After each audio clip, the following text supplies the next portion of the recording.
Welcome to the Marketing Pulpit Show, and I am Robert Gatewood, your host. We are here every Friday at 10:30 a.m. bringing you the good of marketing gospel.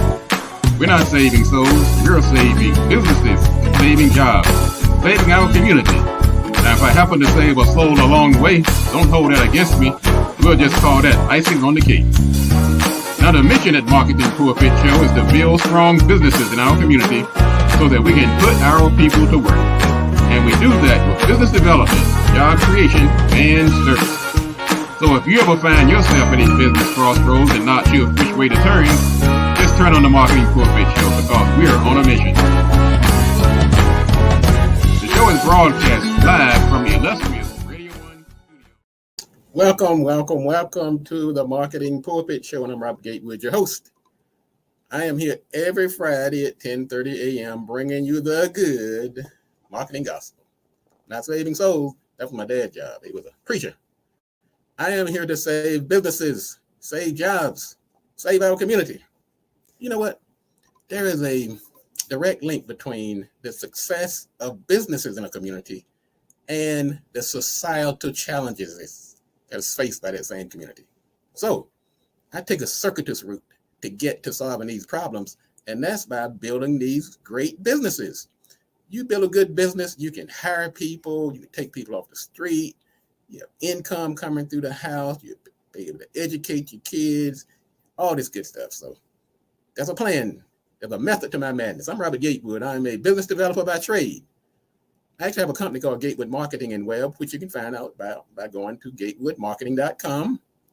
I'm also the host and producer of the Marketing Pulpit Show, broadcast on Radio 1 95.9 FM.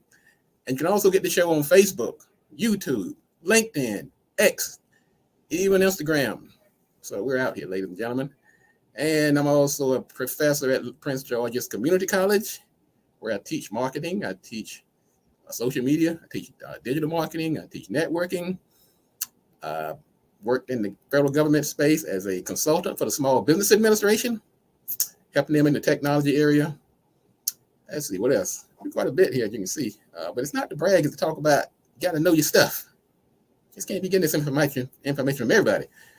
And I have a vast number of clients I've been working with doing this for a long time. They've been written a couple of books on the topic, Played in Full and Smarter Than the Boss. So thank you for tuning in this morning. I want to welcome everybody who's tuning in for the first time. You can get past shows by going to marketingpulpit.com. They're all categorized. You can just sit there on the homepage and flip through show after show. You can also search on categories. Some people just look, I want to find out a topic on a certain topic. So you want to find out about social media? Just put it in the search. You want to find out about networking? Put it in the search. You can also go to YouTube. Just put it in the search, and we have a show about it. And we also have a great lineup of guests. You can find out about past guests, and they have been many. Speaking of guests, we have a great guest today, Miss Sharon Bennett. She is a financial advisor. She has a company called Success Smart VIP, and she's going to be talking today about, let me tell you something, folks. I've had a rough couple of weeks. People are leaving this planet. They're just leaving us. I mean, every time you turn around, somebody's leaving. I had Joe Madison leave. I had my good client, Lenny Riggs, left last week. Before that, we had Dr. King's son. And before that, we had Tambria Jones. We had Randy Stitt. Clients, friends, co-workers. So what we're going to do today, we're going to talk about contingency planning. We're going to talk about, are you ready? Is your business going to survive if you don't? I'm not trying to be morbid now, but I thought about this myself. Will Gatewood Marketing continue if there is no Robert Gatewood? Would there be a Marketing Pulpit Show if there's no Robert Gatewood? Well, some people that might be their desire. They want to take their business with them. But what about the people that are working for you? The people the stakeholders, vendors, suppliers, and contractors, stakeholders. They want to know. So we're going to bring in Sharon. She's going to talk about that today. She's going to talk about some things you can do to prepare. And I'm going to do a topic today on a segment on contingency planning. Welcome again. You can go to marketingpulpit.com. You can find the show, listen to past shows. And once again, thank you for tuning in. If this is your first time, if you've been on before, like Brand Leader Model. Come on in. Let's find out. Let's talk about this thing. Let's talk about it. Let's see what else is going on. Also, we're going to talk a little bit about the news. We got to keep you abreast of what's going on. And also, we'd like to thank our sponsor, BLE Executive Suites. They have been sponsoring this show for quite a few years now. Go to blesuites.com. They have a special right now. If you need answering services, if you need a mailbox, a business address, you don't have to leave the community to get these fine services. They have 3 locations if you want a private office or virtual office to use as needed, or conference rooms for training. Go to blesuites.com and find out more. And they have a special right now if you just want a mailbox and a place to have your mail delivered, and an address you can give out, so you don't have to give out your personal address to all these strange people out here. BLE has a special right now, 50% off your first order. Whether you're in the DC area or not, you need somebody, you need a mailing address, and you need somebody to answer your phones. Call them at 301-322-1700 and put in the code BLE50. Just mention that code, and you'll get 50% off your first order with BLE mailbox and business address service. And tell them Gatewood over at the Marketing Pulpit sent you. All right. Thank you again, everybody, for tuning in. Let's talk about, and this also is still celebrating Black History Month, which was started in 1926 by Carter G. Woodson. Started out as National Negro Week. It was expanded to a year, and we are celebrating that this month as well. So we're going to bring on some dynamic guests from our community, starting today with Miss Sharon Bennett out of Charlotte, North Carolina. That's the other thing too, folks. Just because we're based in the Washington, D.C. area, this show is broadcast all over the world. I get calls from Africa. I get calls from England. I get calls from the islands, Carolina, New York, you name it. They calling. And I see my guests over there in the green room warming up. Sharon over there doing jumping jacks and planks and squats and all kind of stuff. So she's ready, y'all. We're going to bring her on in a minute. Let's talk about a couple items in the news. You know, this is actually the Super Bowl week. If you are a small business and you're going to get your business off the ground, go ahead and hand over the $7 million for 30. I had to do a Fred Sanford on this one. $7 million for a 30-second ad. Did I see that right? Yeah, okay. $30 million. $7 million. But what they're going to do this year, because of some of the controversy in the past, they're taking it safe this year. I think Bud Light is still reeling from they did a trans-based ad, and they got boycotts. And I think everybody remember the famous GoDaddy ad, the lady with her top kind of halfway hanging out. But that one actually worked. Got some people to join the GoDaddy family. That was a Freudian slip. Let's see what else is going on. Meta, which is also Facebook, they want to start tagging and labeling AI images. You've seen these artificial intelligence generated images on people's ads and in their social media posts, and they're taking celebrities and creating their images where they're putting some metadata in that file, so that this is what Meta is saying, so that you can disclose that this image was generated using artificial intelligence. And they're proposing that become the law of the land. And I'm gonna tell you something else, folks that's using the chat GPT and all this good stuff.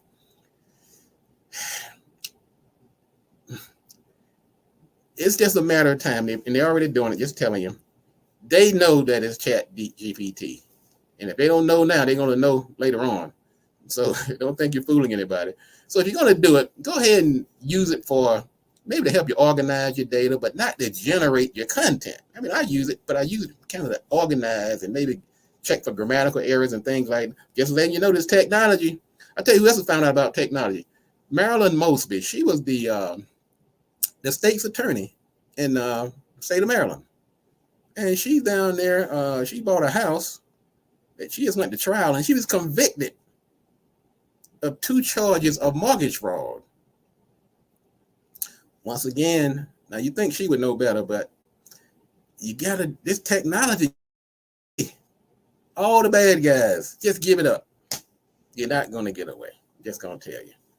Now, Ms. Mosby, who was 44 years old, she bought this property, and she got some money during the pandemic. I think she got about $80,000, and she used it to close on her properties. And she had a $5 gift.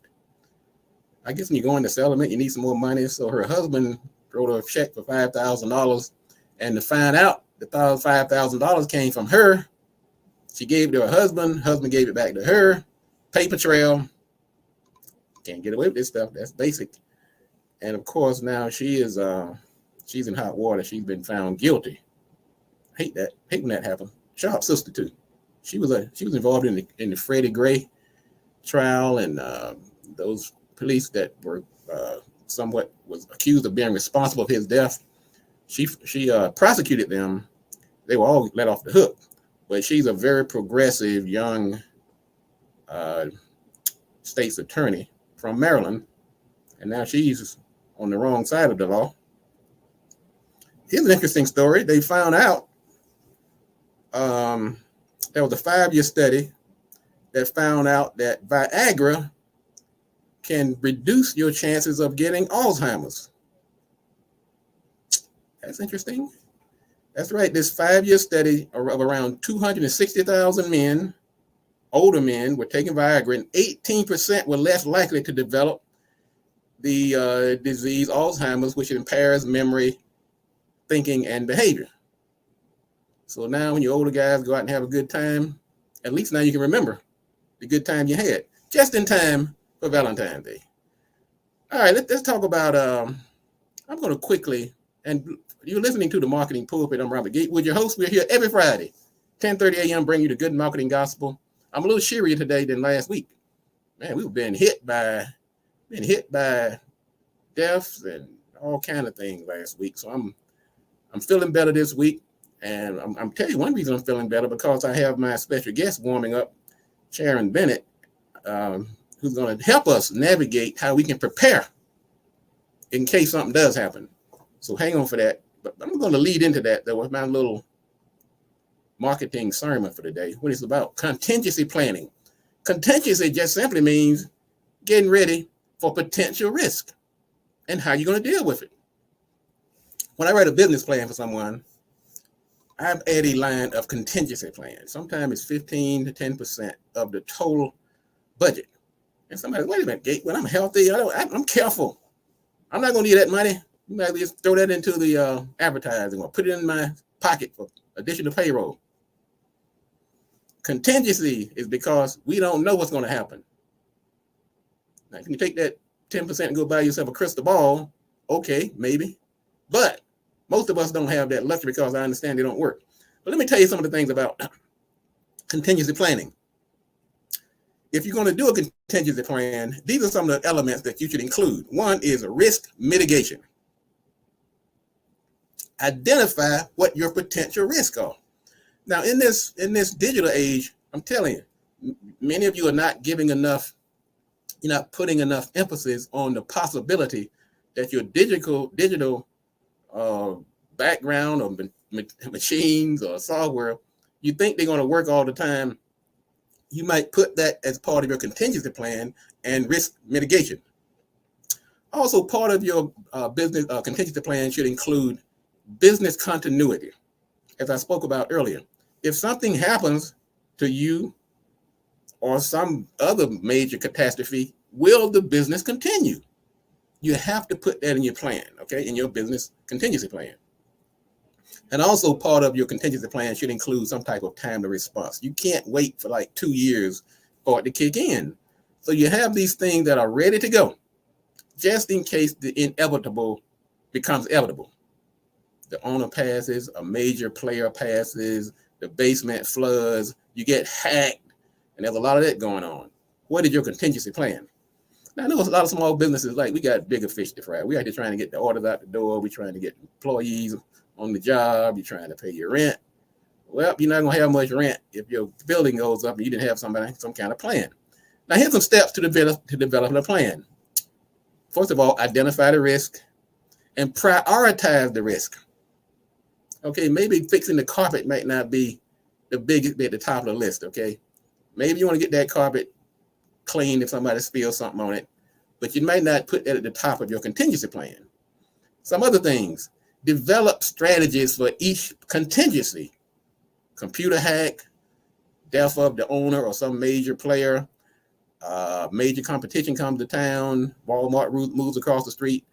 Have a strategy for these potential risks. And designate responsibilities to the people who are going to take care of those risks. You can't do it all. Yeah, you're part of the contingency. So communicate and document and share. Boy, you're talking about a segue.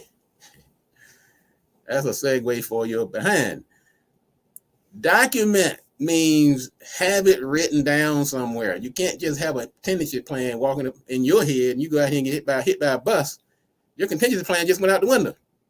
You got to write it down and share it with somebody. But that's easier said than done.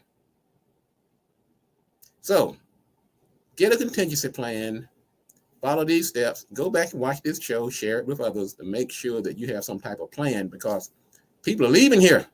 And it's not just people dying that's causing these companies to have stress. It's about not being prepared for things that might happen. So what I'm going to do, I'm going to take a quick break. This is the Marketing Pulpit Show. I'm Robert Gatewood, your host. We are here every Friday at 10:30 a.m. bringing you the good marketing gospel. And I want to say hello to a couple of folks. I see Brother Brown, my man, the greatest plumber in town. Good morning, Brother Brown. And Brandon Lee said that drug can be harmful to your heart. I guess she's talking about that Viagra drug. You might remember, but you might remember also that you had a heart attack when you took it. Let's see, what else we're going to do? We're going to take a quick break. So hang on. Recognize a couple of sponsors. And when I come back, I'm going to get Sharon from doing her jumping jacks over here and get her on camera so we can talk about this contingency planning. This is the Marketing Pulpit. We'll be back in a moment. So hang on.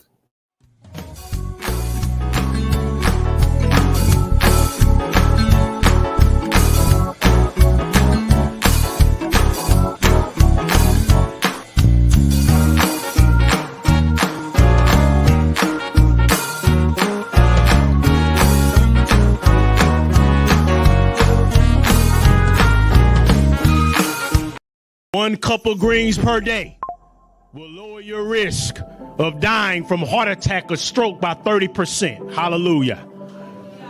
A half a cup of beans every day will drop you down by another 30% because of the fiber and the medicines in the beans will sweep away the cholesterol and the saturated fat. Half a cup of berries per day with all of the antioxidants and flavonoids will drop your risk down.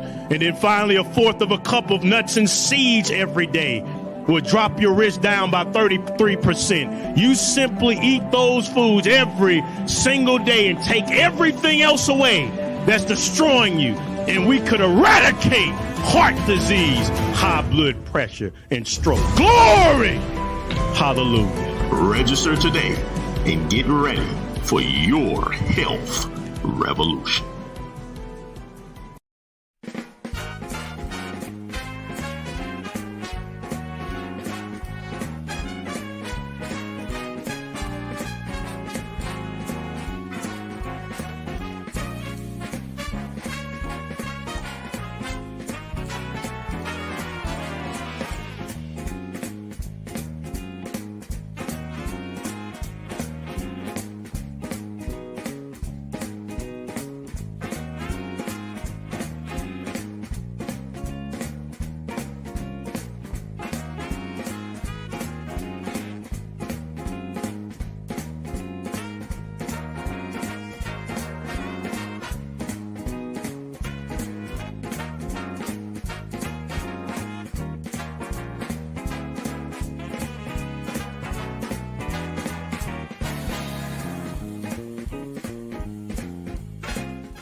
Welcome back.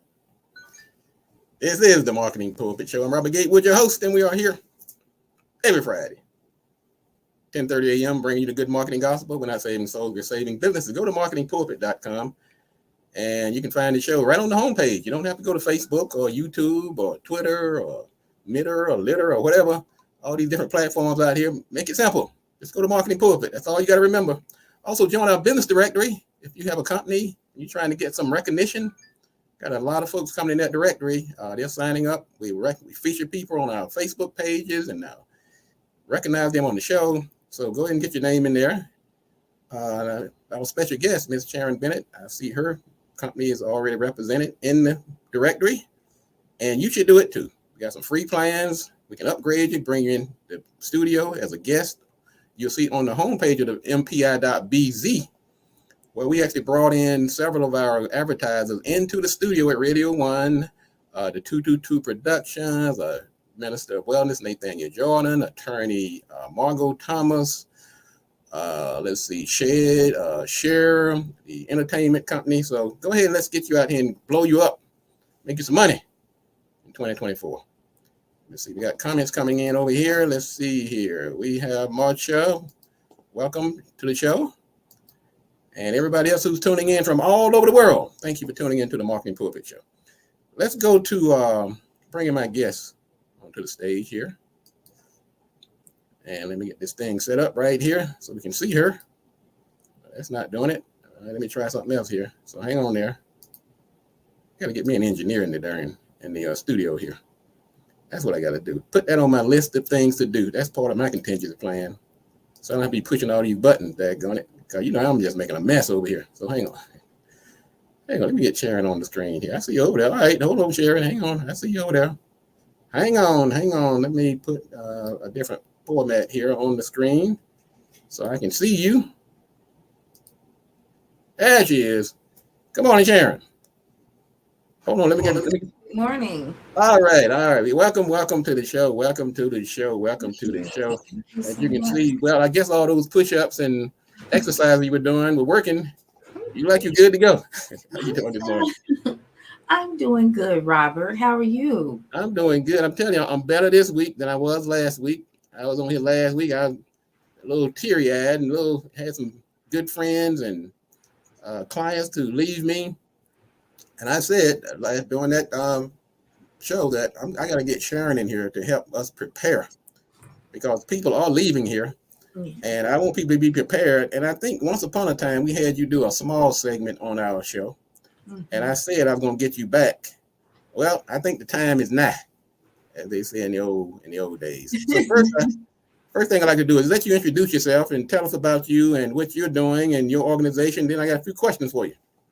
Okay. Well, Robert, I want to first of all, thank you so much for having me back on your show. It was a pleasure the last time. And while I was waiting, I tell you that music, I almost started jump up and start shouting. I like that music. Thank you so much. Let me tell you about that music. That music, the theme of the Marketing Pulpit Show was actually written by my brother Daniel and myself. Oh, that's an original composition. We went to the studio, knocked it out. Daniel plays piano and a few instruments. I played guitar and piano and a few other instruments. We sat down and said, look, we're going to create our own music. So thank you for acknowledging that. Oh, yes, I thoroughly enjoyed that. And I also want to commend you on the work that you're doing on your platform. I mean, I know it takes a lot of work, and I know it takes a lot of work, and the topics that you're bringing are so needed. So thank you for what you're doing and the story behind, your name. It was so inspiring to me with your dad and all of that. So congratulations on how far you come with your platform. Thank you. Yes. Well, I'm Sharon, of course, and I work with SuccessSmart.vip. I'm the chief financial consultant. We do some business consulting as well. Our website is www.successsmart.vip. And so, Robert, we're just excited to be here. One of the missions is to make a difference around the world by helping families become financially healthy, one family at a time. And we're really excited that you allowed us to come on to your platform to try to make that possible. Well, you're providing a valuable service that's much needed in our community. Because, like you said, people are really unprepared. What do you think? People are so unprepared when it comes to their final wishes. Well, Robert, one of the reasons people don't want to talk about it, they really don't. It's not a topic you just want to talk about. It isn't. But in life, what I've learned is sometimes you have to have the difficult conversations, because sometimes those difficult conversations can in the end be a blessing, to your loved ones. We have about 68% of Americans, they don't plan. They don't have a will. 68% do not. And another reason is they don't think they have enough assets. Okay. They think, well, I don't have enough to do a will. They don't feel that there's nothing that's worth preparing or saving or planning for. They don't think they have enough worth planning for. And we can talk about that. Another reason is because, and this probably is a major reason as well, they think that it's going to automatically pass to their loved ones. It doesn't always just automatically pass. And so that's the misconception a lot of people have. And then another one is they think they're too young. They think they're too young to do it. So those are several of the major reasons that people don't plan. Now, when they don't plan, what are some of the bad things that can happen? Yeah, and it's so unfortunate that we even have to have this conversation. But lots of times when they don't plan, those assets, whether it's a few dollars in the bank, whether it's a home, a car, young people think they're too young, but most young people have cars. They have assets. They have a little bit of money in the bank. They're living somewhere. They have clothes. And what happens is if they don't plan, a court may have to come in if they don't have a will and assign someone to do that. That may cost money. So it really is, when a family is already dealing with the loss of someone they truly love, of course, that's already excruciating. But then when you're dealing with that, and then you're having to try to settle an estate with no will, it makes it even harder. And sometimes some people develop harsh feelings toward the loved one that they lost. They become angry because they left them in a situation where they have to figure all of this out on their own, when it could be really simple to just write down your wishes. And so that's what we're encouraging people to do. Have a conversation and write it down. I understand that there are certain things you should be doing at the bank where you have money that's pretty simple. I think you mentioned it one time before. I think it's worth repeating. Oh, Robert, I'm so glad you brought that up. It's such a simple thing to do, but I can't tell you how many people don't do it because they don't know. People have a lack of knowledge. And one of the things that you can do if you have bank accounts, and I encourage everyone to do it, I did it. And the only reason, Robert, to be honest, I think the only reason I knew about it was because I've been in banking. Okay. So if you're not in the banking industry, or if it's not being shared, most people don't know. But if something were to happen to you, and we always say to you, but let's say if something happened to your loved one, Robert, because, most people are like, well, if something happens to me, they have to deal with it on their own. Well, let's say if it was someone you cared about, and something happened to them and they didn't have your name or someone's name on their accounts. If it came to the point where you needed funds to take care of their final needs, or you needed to pay bills, and you wanted access to their account, typically those assets become frozen. Right. You can't do anything with those accounts. But if you thought in advance and you called your bank and you said, you know what, I want my mom to be listed as, and they call it POD in some banks, payable on death, or they may call it beneficiary. They may call it different things, but payable on death, which means if something happens to me, I would like for my mother, my husband, my son, my daughter, someone that you trust, to be named on that account. So if something happens, they have access to those funds. And a lot of people don't know to do that. So what has happened, children or sons didn't have the money. They couldn't get to those assets because they were not listed on there. So that's a very simple thing. And another thing, Robert, I'm so glad you mentioned that.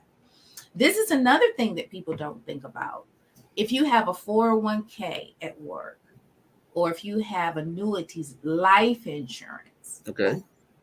What happens if you become ill, or your loved one becomes ill and they have to go into the hospital for 2, 3, 4, 6 months, a year?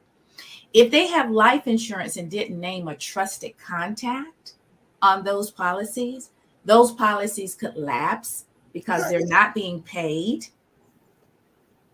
And if they're not being paid and it lapsed, if you're thinking they have insurance and you call the insurance company, they more than likely will say, well, we weren't getting paid, we weren't getting premiums, so that coverage lapsed. And that has happened to clients that I have known. And it was because no one was listed as a trusted contact. What that means is if the insurance company sees that your account hasn't been paid in a while, they can call that trusted contact and reach out to them and say, is something going on? Is something wrong? And then that trusted contact could say, oh, wow, yes, they're in the hospital. We didn't even think about it. And they can make those payments and that insurance coverage can continue. So I encourage everyone to make that call and make that happen. But you know what, Sharon, I guess the amazing thing that I'm hearing, these ideas and suggestions that you're introducing are very simple. They don't require an attorney. They don't require a 10-year plan. In most cases, it's a matter of picking up the phone. It is. And you can do it the same day. Sounds like it. Something you can do it in one day. Robert. It is. Now your bank they will more than likely require that you come in because they have to get signatures from you and whoever you want to list on your account. So you have to do that. But Robert, you're so right. A lot of this is simple. And if you don't want to do a trust, or you don't want to, you can do a handwritten will, but be careful because different states have different requirements when it comes to wills and trusts. So I would encourage you to invest in your family, invest in yourself, call an attorney. Okay. And if push comes to shove, write it down. I would like from this person to receive this. I want this person to have this. Write it down. But you also have to get it witnessed. And there are laws and rules as far as who those witnesses can be. And of course, I'm not an attorney, Robert, so I don't give legal advice. But to be on the safe side is probably a good idea to contact an attorney. I'm glad you said that because I don't want to put out there that you can do this by yourself. Right. And then you miss something that's very valuable piece of information and you lose all your assets because you're trying to be a shade tree attorney. Right.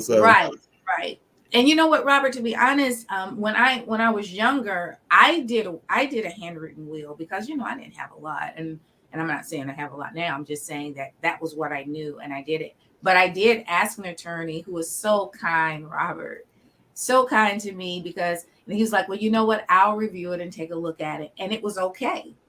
But I did have someone review it.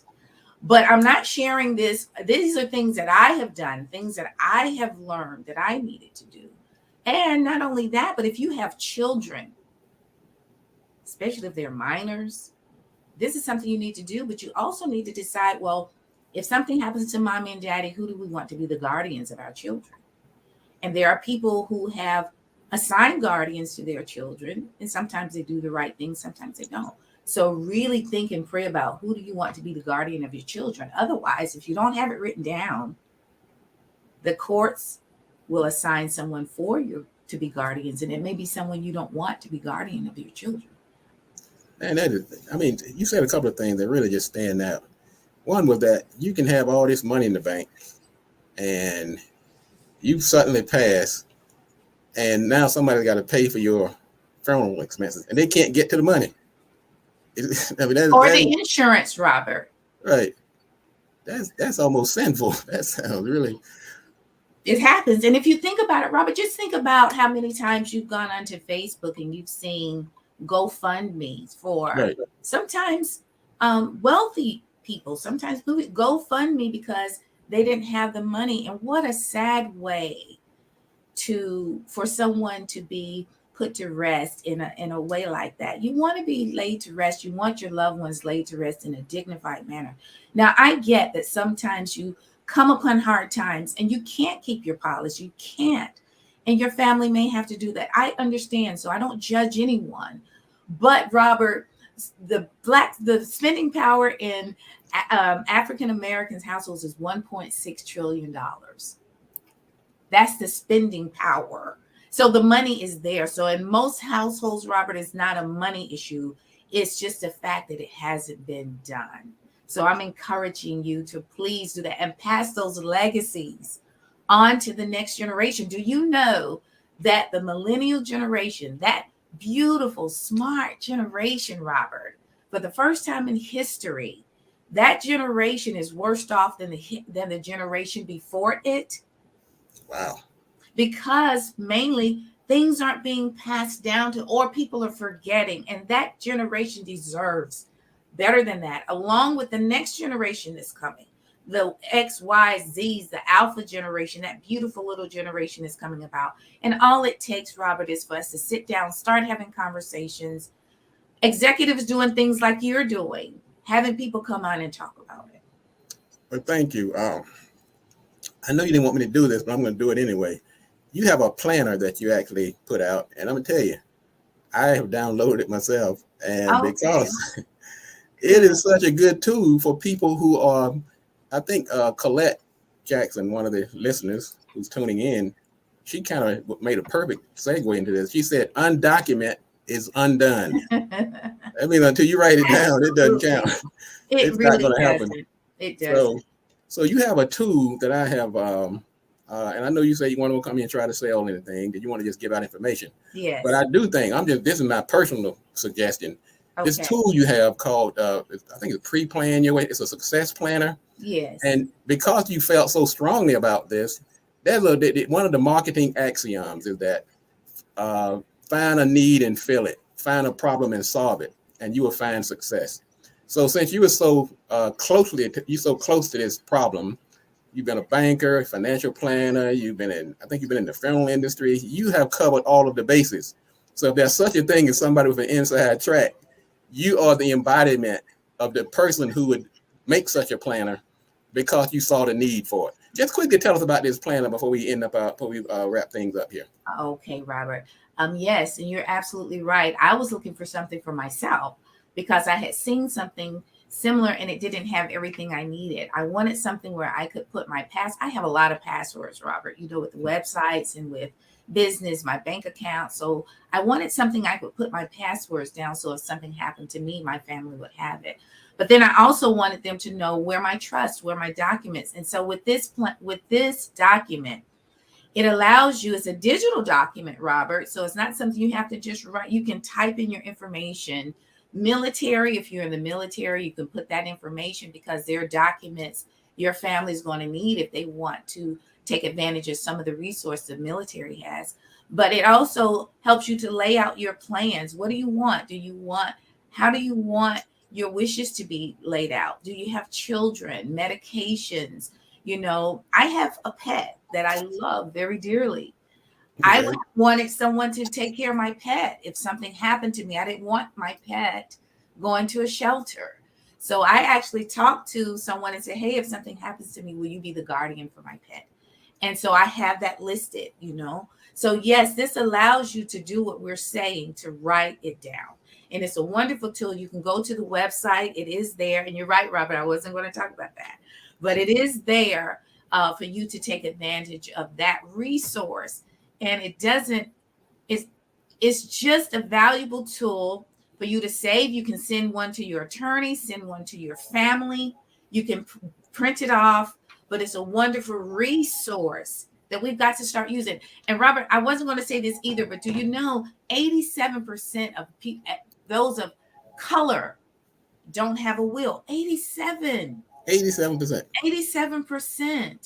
About 61% of white people do not have a will. So short of a will, this document, even though it's not, would it be considered a will? No, it will not be considered a will. What it is, there's some things that you can't really put on your will, but this document helps you. Like, for instance, if something were to happen to you, do you want to be cremated? It goes into all of that.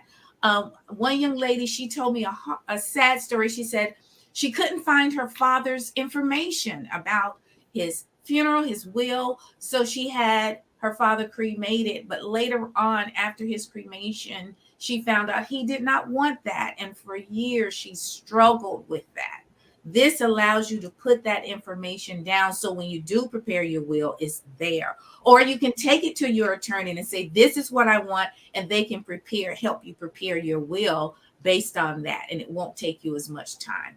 You're right, because you're really taking some of that lawyer's going to be billing you by $500, $300 an Absolutely. hour, doing some of this clerical work that you could That's have done yourself. Exactly. And people don't know that. They bill some of them by the hour. So if you have a lot of this already done, that's a smaller bill for you. Well, Sharon, I'm telling you, this has been much needed. You've always been a great friend of the show. I felt this was the time. I know I think the last time we talked, it was during the middle of the pandemic. And so I'm glad that you're still around doing what you do, making a difference. And I can't emphasize enough how close you are to this problem.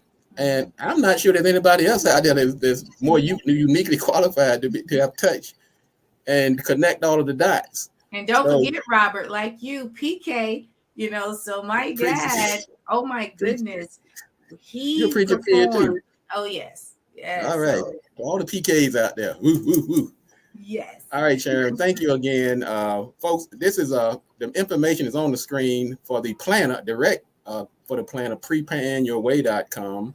It's a great tool. Get that and start writing this stuff down, those passwords, those final wishes. Do you want to be cremated? Do you want to be buried? Do you want to be put in a crypt somewhere? So whatever you decide to do. I don't mean crypt like in Los Angeles. I mean like the thing above ground. But anyway, and thank you everybody for tuning in. Sharon, once again, thank you for joining the Marketing Pulpit. We'll be in touch, and we'll see you the next time. And once again, any parting words?